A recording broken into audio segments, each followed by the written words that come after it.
명절 아침인데 집은 이상하게 고요했다. 국 끓는 소리 사이로 전화가 먼저 울렸다. 손끝이 얼어붙었다. 지금 너 혼자지?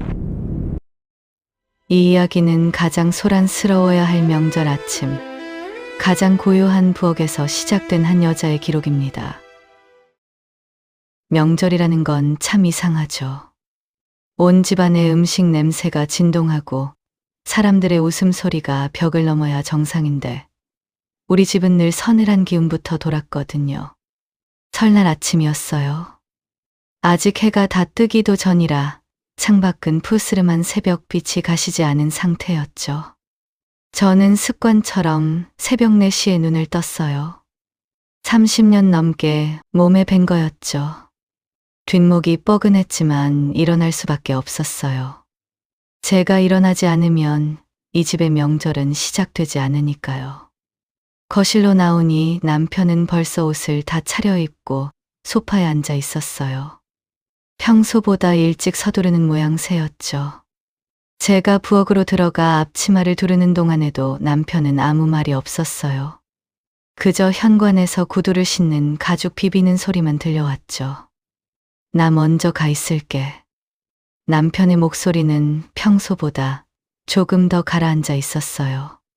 형님 댁에 먼저 가서 제사 준비를 돕겠다는 말이었지만 어딘지 모르게 도망치듯 서두르는 뒷모습이 눈에 밟혔어요. 현관문이 묵직하게 닫히는 소리가 들리고 잠시 후 지하 주차장에서 남편의 차가 빠져나가는 낮은 엔진음이 멀어졌어요. 비로소 집안엔 저 혼자 남았죠.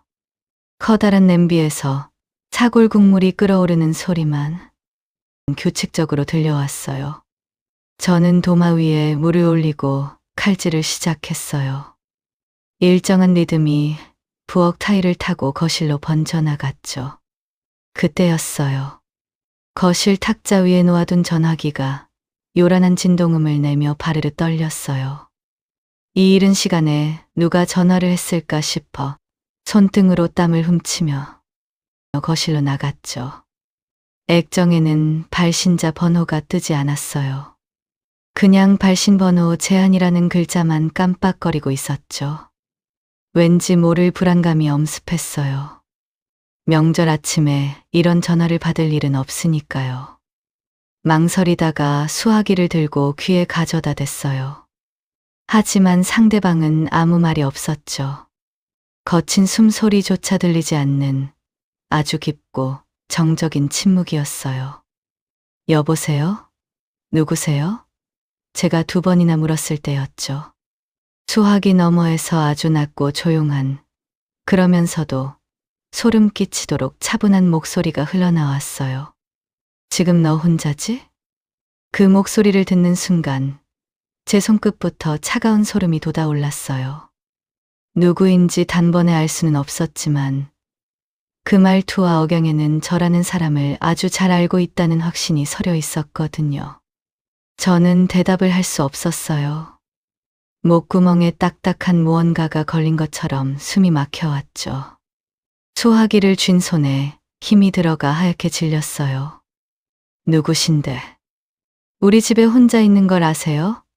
겨우 내뱉은 제 목소리는 볼품없이 떨리고 있었죠. 상대방은 대답 대신 가느다란 웃음소리를 냈어요. 즐거워서 내는 웃음이 아니라 모든 걸 다 알고 있다는 비웃음에 가까웠죠. 남편 나가는 거 봤어. 이제야 제대로 이야기할 시간이 생겼네. 그 말과 동시에 거실 베란다 창으로 차가운 겨울바람이 스며드는 기분이 들었어요. 분명 문은 다 닫혀 있었는데 말이죠. 심장박동 소리가 귀밑까지 차올라 부엌에서 끓고 있는 국물 소리마저 집어삼켰어요. 이 사람은 대체 누구일까요? 그리고 왜 남편이 나간 시간을 그토록 정확히 알고 있었던 걸까요? 저는 굳어버린 발등을 내려다보며 아무것도 할 수 없었어요. 수화기를 타고 들려온 그 목소리는 분명 낯설지 않았어요. 하지만 누구라고 이름을 딱 집어 말하기엔 제 기억의 언저리에서 자꾸만 미끄러졌죠. 저는 거실 소파 끝자락에 겨우 걸터 앉았어요. 다리에 힘이 풀려 더 이상 서 있을 수가 없었거든요. 전화기 너머 여자는 제 침묵을 즐기는 것 같았어요. 왜 말이 없어? 설마 잊은 건 아니지? 그 여자의 말투는 마치 어제 본 사람처럼 친근하면서도 칼날처럼 날카로운 구석이 있었어요. 저는 마른 침을 삼키며 수화기를 고쳐 잡았죠. 부엌에서는 여전히 김이 모락모락 나며 고기 삭는 냄새가 퍼지고 있었지만 더 이상 배고픔이나 정겨움은 느껴지지 않았어요. 오직 등 뒤에서 느껴지는 서늘한 공기만이 실제하는 것 같았죠. 누구신지 말씀하세요. 명절 아침부터 장난 전화하시는 거면 끊겠습니다. 제 목소리는 여전히 가늘게 떨렸지만 최대한 단호하게 말하려고 애썼어요. 하지만 여자는 제 말을 가볍게 무시하더군요. 장난? 이게 장난으로 들려? 하기야. 당신은 늘 그렇게 모르는 척, 아닌 척 하면서 살아왔지. 30년 전에도 그랬고, 지금도 그렇고. 30년 전이라는 말에 저는 머리를 한 대 엇맞은 기분이었어요. 저와 남편이 결혼한 지가 딱 그 정도 되었거든요. 제 결혼 생활의 시작을 알고 있는 사람. 제가 그토록 감추고 싶어 했던 우리 집안의 습한 구석을 아는 사람일지도 모른다는 생각이 들자 심장이 요동치기 시작했어요. 당신 남편 오늘 왜 그렇게 일찍 나갔는지 궁금하지 않아? 형님 댁에 제사 도와주어 간다고 했지. 그 말을 정말 믿는 거야? 여자의 질문은 송곳처럼 제 가슴을 찔렀어요. 사실 저도 이상하긴 했거든요. 아무리 서두른다 해도 제사 준비는 9시나 되어야 본격적으로 시작되는데 남편은 새벽 5시도 안 되어 집을 나섰으니까요. 저는 대답하지 않았어요. 어떤 말을 해도 저 여자의 손바닥 안에서 놀아날 것 같았거든요. 대신 눈을 감고 예전 기억들을 더듬기 시작했어요. 남편과 제가 처음 만났던 시절, 그리고 남편의 주변을 맴돌던 이름 모를 그림자들. 제가 결혼을 결심했을 때 시어머니가 제 손을 잡으며 하셨던 말씀이 떠올랐어요. 우리 아들, 속이 깊어서 자기 속내를 잘 안 비친다. 내가 많이 보듬어줘야 한다. 그땐 그게 그저 아들을 향한 어머니의 애틋한 마음인 줄로만 알았죠. 그런데 지금 생각해보니 그건 경고였을지도 모른다는 의심이 들었어요. 보듬어줘야 할 상처가 아니라 숨겨줘야 할 비밀이 있다는 뜻은 아니었을까 하고요. 수화기 너머 여자는 다시 입을 열었어요. 당신 남편 가방 안에 뭐가 들었는지 확인해 본 적 있어? 오늘 들고 나간 그 낡은 가방 말이야. 그 말에 저는 오늘 새벽 남편이 챙기던 검은색 가죽 가방이 떠올랐어요.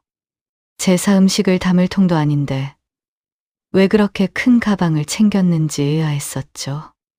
저는 떨리는 목소리로 물었어요. 그 가방에 뭐가 들어있다는 거죠? 당신 대체 정체가 뭐야? 여자는 이번에도 대답 대신 긴 한숨을 내쉬었어요. 직접 확인해봐. 거실 장식장 밑에 보면 남편이 깜빡하고 안 가져간 봉투 하나가 있을 거야. 그걸 보면 내가 누군지 알게 되겠지. 전화는 그대로 툭 끊겼어요. 뚜뚜뚜 하는 신호음만 거실에서 울려 퍼졌죠. 저는 한참 동안 수화기를 내려놓지 못했어요. 거실 장식장 밑은 먼지가 얇게 내려앉아 있었어요. 평소에는 잘 살피지 않는 구석진 곳이었죠. 저는 바닥에 무릎을 꿇고 엎드려 장식장 밑을 더듬었어요. 손끝에 차가운 종이의 질감이 닿는 순간 심장이 덜컥 내려앉는 것 같았죠. 꺼내보니 정말로 누런 서류 봉투 하나가 거기 놓여 있었어요. 봉투는 꽤 낡아 있었고 겉면에는 아무런 글씨도 쓰여 있지 않았죠. 하지만 봉투를 든 제 손은 멈추지 않고 떨리고 있었어요. 이걸 열어보면 안 될 것 같다는 본능적인 공포와 확인하지 않으면 미쳐버릴 것 같은 호기심이 머릿속에서 어지럽게 뒤엉켰죠. 부엌에서는 물 끓는 소리가 점점 커지고 있었어요. 국물이 다 졸아붙을지도 모르는데 저는 일어날 엄두를 내지 못했어요. 봉투를 열자 안에서 사진 몇 장과 수첩 하나가 쏟아져 나왔어요. 사진들은 빛이 발에서 전체적으로 누런 빛을 띠고 있었죠. 사진 속에는 젊은 시절의 남편이 서 있었어요. 그런데 남편 옆에는 제가 모르는 여자가 서 있었죠.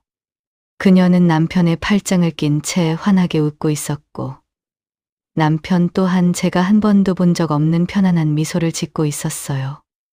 배경은 어느 바닷가였는데 두 사람의 모습이 너무나 자연스러워 보여서 오히려 비현실적으로 느껴졌죠. 누구지? 이 여자는. 저는 사진을 한 장 한 장 넘겼어요. 사진 뒷면에는 날짜와 장소, 그리고 짧은 글귀들이 적혀 있었어요. 우리의 마지막 여름, 언젠가 다시 올 이곳. 글씨체는 분명 남편의 것이었죠. 제가 아는 남편은 명필과는 거리가 멀고 무뚝뚝하게 휘갈겨 쓰는 사람이었는데 사진 뒷면의 글씨는 정성스럽게 눌러 쓴 흔적이 역력했어요. 함께 들어있던 수첩을 펼쳤을 때 저는 그만 바닥에 주저앉고 말았어요. 수첩은 남편의 일기장이었죠. 첫 장을 넘기자마자 보인 문장은 저를 무너지게 했어요. 오늘 그녀가 떠났다. 어머니가 시키는 대로 선을 보러 가야 한다. 내 마음은 이미 죽었는데 껍데기만 남은 내가 누구와 가정을 이룰 수 있을까? 날짜를 보니 저와 남편이 처음 선을 보던 날로부터 정확히 일주일 전이었어요. 30년간 제 곁에 있었던 남편이 사실은 영혼 없는 껍데기였다는 사실을 저는 단 한 번도 의심하지 않았어요. 그저 무뚝뚝한 사람이라니, 표현이 서툰 사람이라니 하며 저 스스로를 위로하며 살아왔던 거죠. 남편이 일찍 일터로 나가고 늦게 들어오고 명절마다 서둘러 집을 나서던 그 모든 행동이 제사 준비를 위해서가 아니었다는 생각이 들자 구역질이 올라왔어요. 그때 부엌에서 탄 냄새가 나기 시작했어요. 사골 국물이 다 쫄아서 냄비 바닥이 타 들어가는 신호였죠.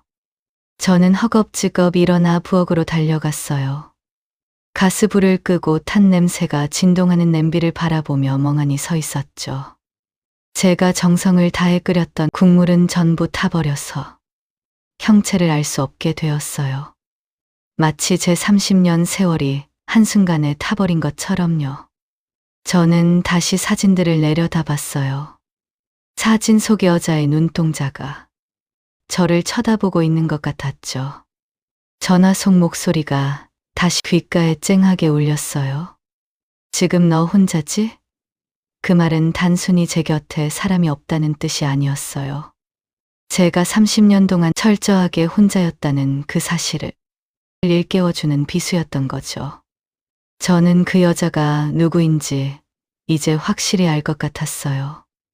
남편의 수첩 속에서 숨쉬던, 남편이 그토록 잊지 못했던 그 여자였죠. 하지만 그녀가 왜 이제야 저에게 전화를 한 걸까요? 탄 냄새가 가득한 부엌에서 저는 한참을 움직이지 못했어요.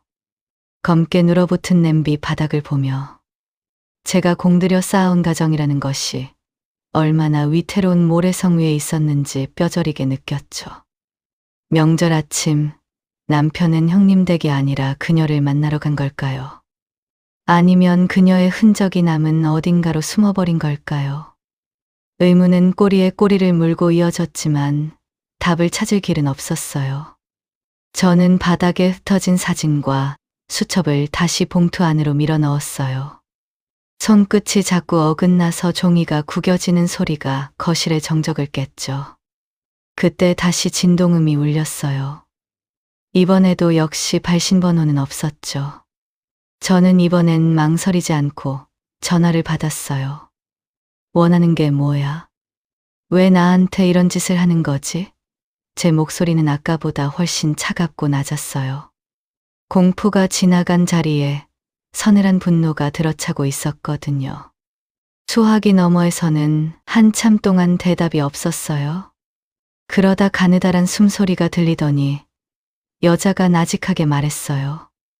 원하는 건 없어. 그냥 알려주고 싶었을 뿐이야. 당신이 지키려던 그 가짜 평화가 얼마나 허무한지.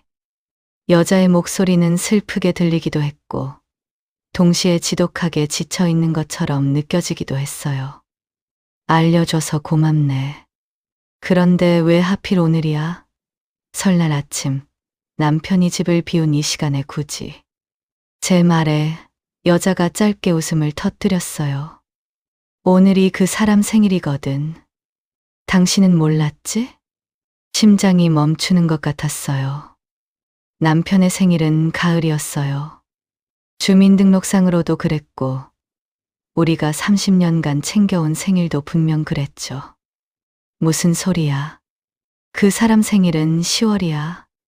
제 반박에 여자는 비웃듯 대답했어요.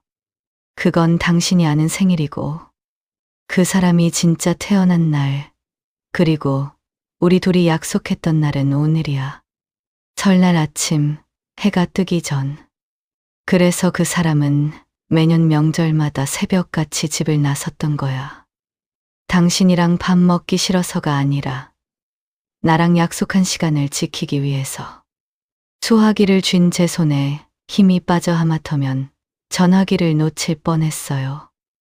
매년 설날 새벽 남편이 일찍 나설 때마다 저는 그가 장남 노릇을 하느라 고생한다며 안쓰러워했죠. 따뜻한 보온병에 커피를 타주고 가는 길 조심하라며 현관까지 배웅했던 제 모습이 떠올라 가슴이 갈기갈기 찢어지는 것 같았어요. 여자는 말을 이어갔어요. 우리는 오늘 만나기로 했어. 지금 그 사람은 내가 있는 병원 주차장에 와 있지. 그런데 말이야, 웃기지 않아? 죽어가는 건 나인데 그 사람 얼굴이 더 시체 같아. 당신이랑 살면서 그 사람이 얼마나 말라갔는지 당신은 모르지? 병원이라는 말에 저는 멍해졌어요. 그녀는 병에 걸려 죽어가고 있었고 남편은 마지막이 될지도 모르는 그녀의 생일을 챙기기 위해 집을 나선 거였죠. 저는 아무 말도 할 수 없었어요. 그녀를 비난하고 싶었지만 수화기 너머로 들리는 고통 섞인 숨소리가 제 입을 막았죠. 그녀 또한 피해자처럼 느껴졌거든요. 남편의 침묵에 갇혀 평생을 그림자로 살았을 한 여자. 이제 끊을게. 그 사람이 올라오고 있어. 마지막으로 하나만 물어보자. 당신 그 사람 사랑하긴 했어? 여자의 질문이 허공에 흩어지고 전화는 다시 끊겼어요. 사랑. 그 흔한 단어가 이토록 낯설고 아프게 다가온 적은 없었어요. 거실 시계바늘이 오전 9시를 가리키고 있었어요. 원래대로라면 저도 이제 짐을 챙겨 형님 댁으로 출발해야 할 시간이었죠. 하지만 저는 부엌 바닥에 주저앉아 멍하니 천장을 올려다봤어요. 탄 냄새는 창문을 열어 환기를 시켰는데도 좀처럼 가시지 않았죠. 제 인생에서 나는 냄새 같았어요. 겉으로는 멀쩡해 보이지만 속은 까맣게 타버린, 도저히 되돌릴 수 없는 그런 상태 말이죠. 저는 거실 한편에 놓인 거울 속에 비친 제 모습을 봤어요. 30년을 남편 뒷바라지하며 늙어버린 여자가 거기 서 있었죠. 제 눈가에 잡힌 주름 하나하나가 다 거짓말처럼 느껴졌어요. 현관 쪽에서 번호키를 누르는 소리가 들렸어요. 남편이었어요. 평소보다 훨씬 일찍 돌아온 거죠. 문이 열리고 남편이 들어왔어요.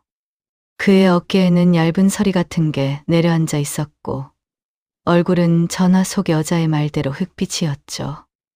남편은 부엌 입구에 서 있는 저를 보고 흠칫 놀라는 표정이었어요. 아직 안 갔어? 왜 이러고 있어?